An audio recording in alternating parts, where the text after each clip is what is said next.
Well, boys, we're kind of in an interesting point here in the hobby, huh? Who knows when this goes up, right? Or how many videos I have posted by this point. This is probably my second or first. Who knows?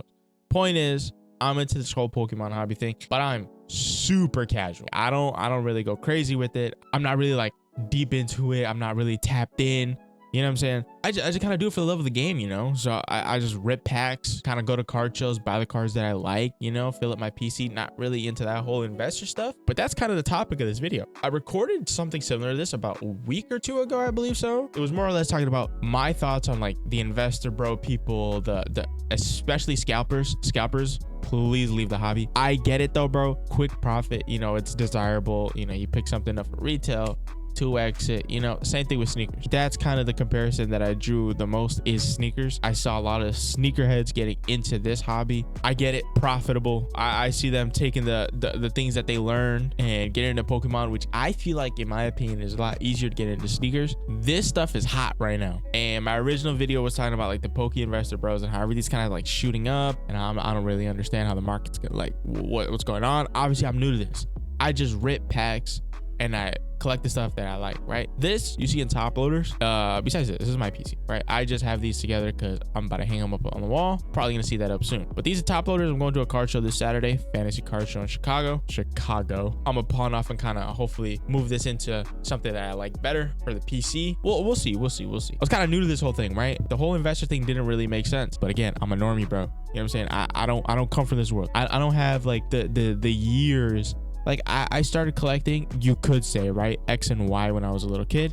But again, I didn't have the funds. I didn't have the means. It was just more or less, yo, dad, buy me cards now. I got back into it, kind of Sun and Moon, kind of skipped out on that generation. Really wish I didn't.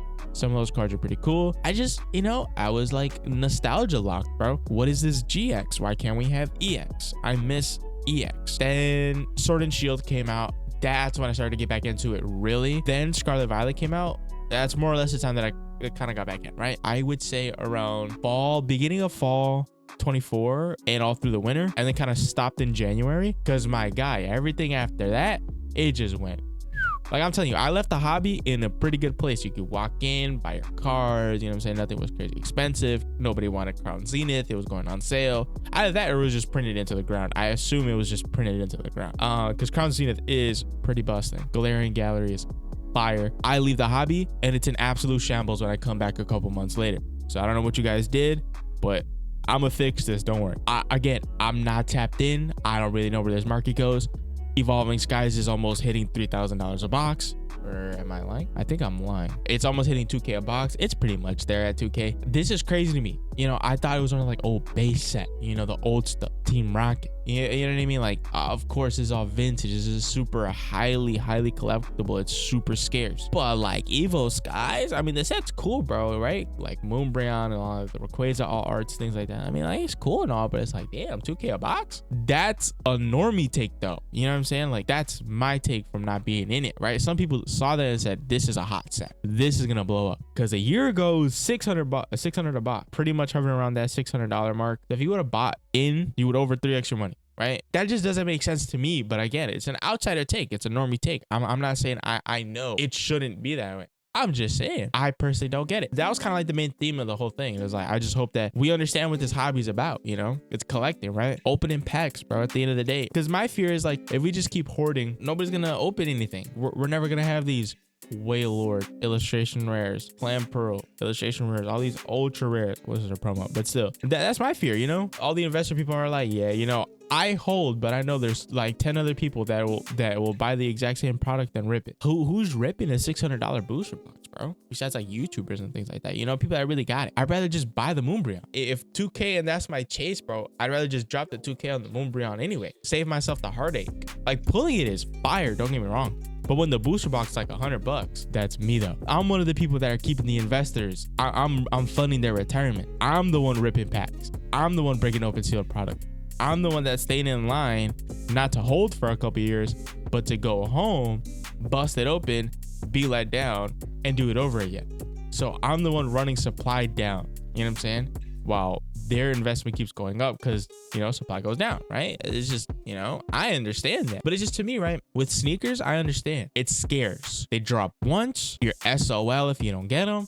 And that's kind of how it is. But I have the same sentiment, bro. As long as we understand what the hobby is for, what's the point of buying, you know, staying in line, doing these raffles, getting all these bots, if we're not going to wear the shoes, bro? They're shoes, cheap shoes made overseas that we're getting charged 3x for, that you're going to charge another 3x for, because that's the play, bro. You got to make your money. I get it. Scalpers, I get it. I don't rock with it. I am personally not a fan. Will there always be scalpers? Unfortunately, yes, bro. If there is going to be a hot commodity, they did it with GPUs, bro. Absolute mess. I couldn't get a GPU. Finally got one. And even then I was taxed on it, you know? I just personally think it's kind of scummy. You know, I don't really rock with it. But band for band, bro, I'm losing. That's all I got to say. You know, that's what they do it for, you know? It's just straight money, making a profit quickly, just like that. But the Pokemon investors is kind of where it's like, like I understand the Moonbreon, super desirable cards that are super rare in 10s or whatever, but like that's artwork, you know what I'm saying? Like that's a card. I can look at this and it's basically a mini painting on my wall, you know? I get it. You send it in to get graded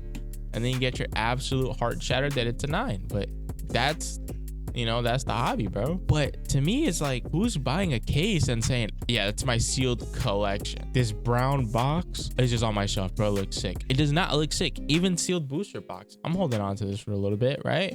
See where this goes. Probably go into the ground because it's a fairly new set. I expect them to print more of it. This does not look as cool as this. This is from the same set, right? I'd rather hang this on my wall than hang this on a wall. Like, what am I looking at here? You know, all the people that invested in Sun and Moon are laughing. They're probably like, yeah, normie take, bro. If I were to hold Journey Together or that Destined Rivals booster box that I opened, and I pulled the Mewtwo in, by the way. Story time later. In 5 years, I'm gonna laugh because Journey Together is gonna be like 6K booster box. Probably not, but like, you know what I'm saying? You get the point. It's gonna go up. They stop printing it. It always goes up. I really hope Pokemon ups printing, right? Because I really want everybody to have a chance to go in and walk in and buy product the same way I did, just casually, especially like kids and stuff, you know? If I was a kid and this was the market, bro, I'm not doing this Pokemon thing, bro. This is lame. I can't even buy product. It's probably cool because it's super scarce. It's like, ooh, look at me. That's just my only thing, is I hope that we're not getting to a point where we're just hoarding and I'm gonna sell that 2K, but you're gonna keep holding and you're gonna sell at 20K. Like, bro, who's buying that at 20K, bro? And the thing is, I DM'd this guy about a month ago, I believe. Sam Shiny Stock. Shout out that guy. Absolutely awesome. DM'd him on Instagram. Responded right away. I pretty much asked him, I'm like, who's buying Evolving Skies at 2K? Who's buying that? Sam Shiny Stocks told me, right, that it was way easier to move a Evo Skies booster box at 2K, or I think he said 3K because he's in Australia. Way easier to move a case of that at that price point than it is to move anything else, which is kind of crazy to me, bro. Absolutely like ooga booga brain, caveman brain, right? Like this is how I'm trying to make sense of it. Like I assume, right, I buy it at $80 a box, right? When nobody wants it. Like let's say Paul Diavo, nobody wanted that booster box. If I bought Evolutions way back in the day, if I had a job at 10 years old, Evolutions booster box for like 20 bucks because nobody wanted it, and I would just hold it. I'm gonna sell it at 500 a box, right? Or maybe 1,000 a box. Is it even 1,000 a box now? It's way more than that, right? Booster box. 1,500 allegedly. So they're trying for 1,500. Dang. Oh, steady gains. 60%. I sell it at 500 a box. Another investor is gonna say, hey, Evolutions is gonna take off, bro. And then they sell it at 1,000. That person from 1,000 sells it at 1,500, you know? So you're just selling to investor to investor to investor that are getting at different price points, you know? But then you're gonna have those collectors that are like, hey, I grew up with Evolution. So like me, right? If I was absolutely bomba clat loaded, I would buy Primal Clash, Roaring Skies, Ancient Oranges, right? All those X and Y sets. I was a kid, bro. I want to go back and pull all the chase cards, right? It's absolutely stupid. They're so incredibly expensive because they don't make them anymore. And they haven't made them for what? Like 10 years? 8 years. That's a long time, man. People probably ate up that supply, you know? Goes on sale, people rip it. On to the next set, you know? Then after that, it was Sun and Moon, right? Boom. Sword and Shield, we get V cards now. We move on, right? And then the casual people like me ripping open this stuff. Cool, move on to the next. Rip it open, you know? But the people that are staying behind, I assume, right? Resisting the urge to open a couple years, they make money. And you're gonna have collectors that'll come back and be like, damn, I grew up with Sun and Moon. Think about it. There's gonna be somebody in the future that'll say, damn, when I was a kid, I remember Scarlet and Violet just came out. Destined Rivals was awesome. My mom bought that for me. Bro, imagine I'm 20. There's people that are 30, 40 in the hobby that are like, damn, I grew up with base set. I didn't grow up with base set. I wasn't even alive. That's the thing. Some people grew up with 70s Camaros. Some people grew up with 2000s Camaros.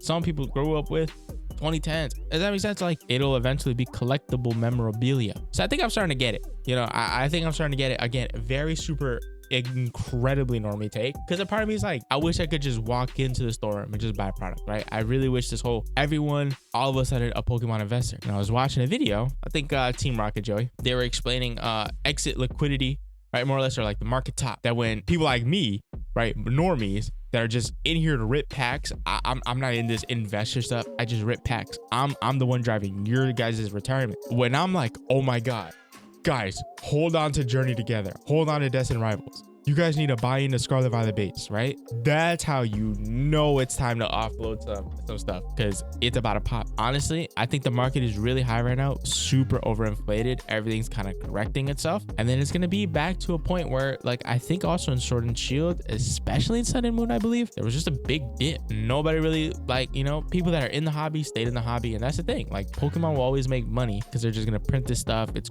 great for the holidays. It always picks up during the holidays. Like me, kid, I had it, left it there for a few years, came back, you know, always cool thing to have for the holidays. You know, it just comes and goes. It's just always the way it is, right? Right now we just experienced a boom. Same thing that happened when we previously experienced a boom. Same thing that happened with Logan Paul and COVID. We're just gonna keep going up, correcting, then it kind of stagnates for a little bit, then it gets a new high. Kind of do the same thing, up, down, correction, stagnates. Oh, another boom, kind of exists, and it just keeps going up. That's just kind of the way it goes. I love the hobby for collecting. I think these art pieces are absolutely beautiful. That's just kind of my thoughts. Again, more or less, I just really hope the hobby is in good hands. You know, I really hope people, I know for a fact there's still people ripping packs and, you know, collecting stuff that they want. And I hope people like me, the normies that are investing, they're gonna buy right now in the huge bubble and then just kind of get out when it kind of stagnates eventually. But obviously the people that have been in the game long enough, that been through this, right? They're gonna stick it out, and then they know in 10 years, in 5 years, in 2 years probably, they're gonna make a profit. And then here comes people like me that start to wake up and be like, oh, you know what? I should probably, like, you know, be smart about this. But yeah, that's just my take. Again, shout out Sam Shiny Stocks, shout out Team Rocket Joey. Obviously we're gonna get a crash soon. This isn't gonna end, or I should say this is gonna end eventually. The bubble's gonna pop. It's only a matter of time. But that's just my take, guys. Hopefully you guys enjoyed, but yeah, see you guys next time.